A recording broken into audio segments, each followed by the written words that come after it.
All right, so you're 100% permanent and total. Under what circumstances would you want to go after, open that up, and go after back pay?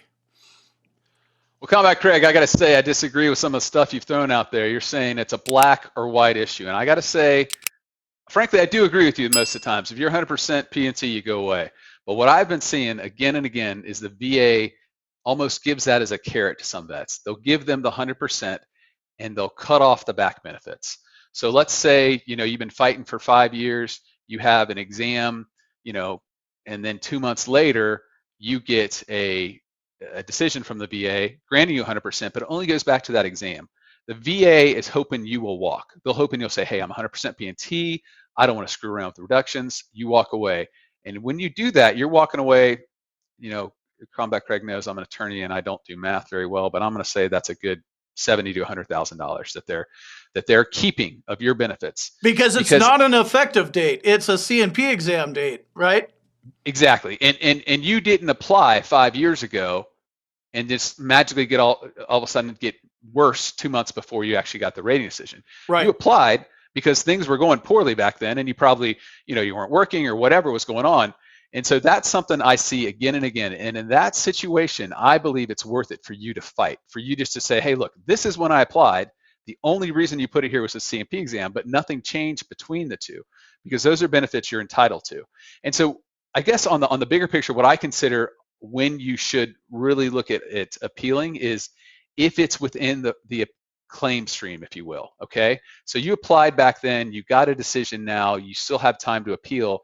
You're still within that claim stream. So for them to start reducing within the 12, so you got 100% P&T and you're in the Exactly. 12-month window and you can still actually, okay, Yeah. got it.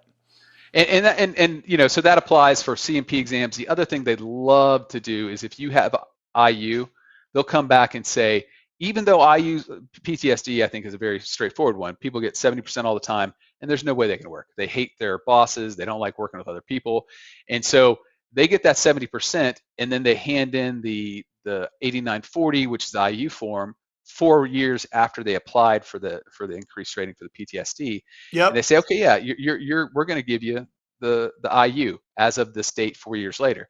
That's a bunch of crap, right? Crap. Because it's because the effective date is what the effective date of when you're eligible for TDIU, not when you actually did it. Like that's the duty to assist supposed to be happening and maximizing benefits and stuff, right? Exactly. Yeah, exactly. And it should go back to the date you applied. VA is hoping you've just fought so long, you're so exhausted, you're just going to go away. But you got to make sure you get your full benefits because then that takes you to where Combat Craig's been talking about. You're 100%, you're P&T, you don't have a claim pending. For you to go back and try to get benefits at that point, I agree. It's got to be something bad. If you got you got headaches or you got something's going on with the hearing or tinnitus, you don't want any of that crap. Okay, you don't want to put yourself back in the system if you do not have to. Right.